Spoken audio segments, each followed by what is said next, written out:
C'est un tournant. Jamais les installations pétrolières et gazières n'ont été à ce point touchées depuis le début de ce conflit. Récit de ces dernières 24 heures de cette nouvelle guerre des hydrocarbures. Cela commence hier en Iran. Les Israéliens frappent une installation gazière. C'est le site de production de gaz liquéfié de South Pars. Vital pour les Iraniens, ce site fournit 70% du gaz naturel consommé en Iran. Colère de Téhéran qui riposte au Qatar dans la nuit. Image saisissante d'une frappe sur Ras Laffan. C'est le plus grand site de production de gaz naturel liquéfié au monde.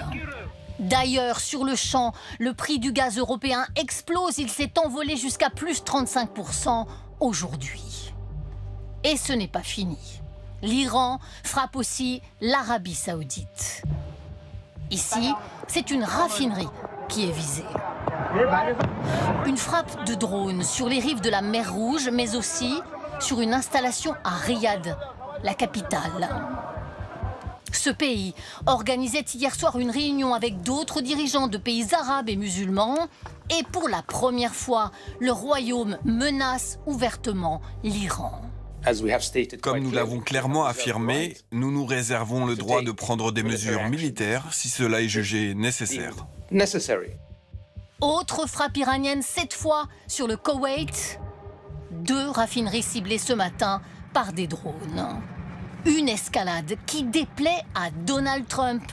Il met en garde son allié, le Premier ministre israélien, lui demande de ne plus cibler de sites d'hydrocarbures. Parfois, il fait des choses que je n'aime pas, et il ne le refera plus. Dernière vengeance de l'Iran cet après-midi, et c'est Israël qui est ciblé. Il s'agit de la raffinerie de pétrole de Haïfa. La France appelle à stopper l'engrenage. Cette escalade est inconsidérée.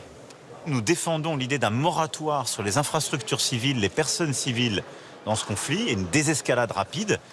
Par ailleurs, 6 pays européens, dont la France, se disent ce soir prêts à garantir la sécurité dans le détroit d'Ormuz.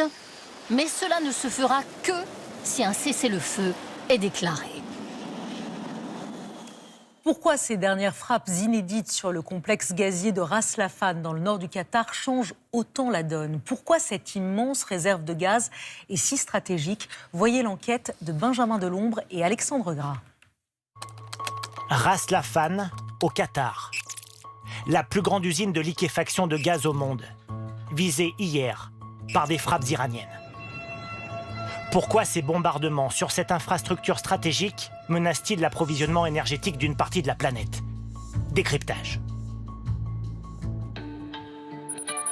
Plus étendu que la Corse, voici un immense champ gazier. 51 milliards de mètres cubes de gaz que se partagent le Qatar, c'est la partie Northfield, et l'Iran, c'est la zone South Pars. C'est la plus grande réserve de la planète. Le gaz est extrait des profondeurs du golfe Persique grâce à ces plateformes que nous avons localisées, avant d'être envoyé sur la côte pour y être stocké et transformé dans ces gigantesques usines. Ce sont elles qui sont la cible des bombardements. On voit ici Ras Laffan, filmé par l'une de nos équipes il y a quelques années. La nuit dernière, selon les autorités du Qatar, près de 20% de ces installations ont été détruites par des frappes iraniennes. 3 à 5 ans de travaux pourraient être nécessaires pour les reconstruire. L'équipe travaille actuellement à évaluer les dégâts, mais cette attaque a des répercussions majeures sur les approvisionnements énergétiques mondiaux. Un impact planétaire. Car si l'Iran destine essentiellement sa production de gaz à son marché intérieur, le Qatar, lui, en exporte l'immense majorité vers la Chine, la Corée du Sud, l'Inde ou l'Europe. Selon des experts, depuis la guerre en Ukraine, environ 10% du gaz consommé dans l'Union européenne vient du Qatar. Quand il y a eu la guerre en Ukraine, on importait plus de gaz russe et du coup on a cherché d'autres fournisseurs, notamment nous Européens, et on s'est tourné entre autres vers le Qatar. Donc en fait on avait cette dépendance au gaz russe qu'on a troqué pour une dépendance entre autres au gaz qatari et qui aujourd'hui se retrouve à nouveau bloquée. les frappes de ces 2 derniers jours au Moyen-Orient pourraient avoir des répercussions pendant des années sur l'économie mondiale. Et encore une image saisissante du jour au Liban. Regardez comment ce journaliste de la chaîne russe RT a échappé de très peu à une frappe israélienne dans le sud du pays. Further rocket attacks were reported against Nahariya and admitted.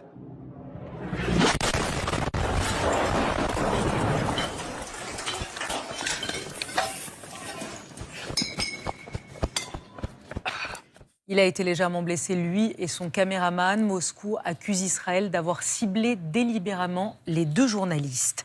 La guerre de l'énergie que nous venons de voir met l'économie mondiale en feu. Les bourses ont dévissé. Le gaz européen s'est envolé de 35% aujourd'hui. Le prix du pétrole a atteint jusqu'à 119 $ le baril. Mais pour l'instant, le gouvernement de Sébastien Lecornu n'envisage pas de baisser les taxes sur les carburants, ce qu'a fait l'Italie. Giorgia Meloni a décidé d'une baisse des taxes sur 20 jours et les effets se sont vus immédiatement à la pompe. Reportage de notre correspondante à Rome, Raphaël Chapira, Florence Crimon et Raymond Chaplard. 1,83 € pour le diesel, 1,63 € pour l'essence. Cela fait plus de 20 jours que les Italiens n'avaient pas vu de tels tarifs. Devant nous cet après-midi à Rome, ce pompiste change les prix pour appliquer le décret du gouvernement italien, une baisse des taxes de 25 centimes d'euros. Là, on revient au prix du mois dernier, avant que la guerre éclate en Iran. Depuis plusieurs semaines, comme de nombreux pays européens, l'Italie affichait des prix bien au-dessus des 2 € du litre. Alors forcément, cette baisse est un soulagement. Certains ont même du mal à y croire. J'immortalise le moment parce que ce prix-là, il est vraiment beaucoup plus bas que ceux de ces derniers jours. C'est une mesure qu'on attendait avec beaucoup d'impatience, parce qu'on était tous effrayés par ces prix. J'espère que ça va donner un peu d'air à notre économie. Une mesure dont les Français frontaliers de l'Italie profitent également. Ils n'ont que quelques kilomètres à faire pour bénéficier de ces tarifs imbattables. 2,09 à la station à Beau-Soleil où je suis et 1,87 ici à Ventimille. Mais je ne comprends pas pourquoi nous on est plus cher et ils sont moins chers. Là, je vais passer en Italie, donc je profite. Mon épouse travaille avec la voiture, elle est en déplacement continuel. Cette mesure de baisse des prix, dont le coût est estimé à 1,5 milliard d'euros, ne durera que 20 jours. Nous n'avons pas assez d'argent pour aller au-delà, a précisé en ces termes le ministre de l'économie. Mais alors, comment sont fixés les prix à la pompe ici, chez nous? Comment sont-ils négociés? Eh bien, justement, nous avons suivi un intermédiaire qui, chaque jour, essaye de négocier le meilleur prix. Reportage entre Dieppe et Rouen, en Normandie. Léa Deschâteaux, Alizé Gride. À 10 h, tous les matins depuis 3 semaines, Stéphane Vallée se met à son bureau. C'est l'ouverture des marchés. Il appelle chacun de ses fournisseurs pour négocier ses mètres cubes de carburant. Gasoil 1765,60. D'accord. Ils ne savent pas s'ils vont tenir les prix d'ici jusqu'à midi. Bon, je vois ça et je te reviens tout à l'heure. Ça marche. Depuis le début de la guerre, les prix sont très volatiles. Ils peuvent augmenter brutalement d'une heure à l'autre. Ça bouge très régulièrement, donc c'est pas facile de se positionner. Enfin, la force que l'on a en étant distributeur indépendant, c'est qu'on a plusieurs fournisseurs. Donc on essaie de prendre le meilleur au meilleur moment. C'est un pari quotidien. Trouver ce qui lui semble être le bon moment pour acheter et revendre en station-service son carburant, tout en conservant une marge. Pour demain, on va dire que je vais prendre celui-là, 1756. 1756, si je rajoute 20% plus égal, moi je l'achète déjà 2,11, le gasoil. En clair, le gazole raffiné qu'il achète inclut déjà le coût du pétrole brut, celui de la distribution et les taxes. Un prix auquel il ajoute ses frais de transport et sa marge de 3 centimes. Total à la pompe, le gazole est revendu 2,17 € dans son réseau de stations-service.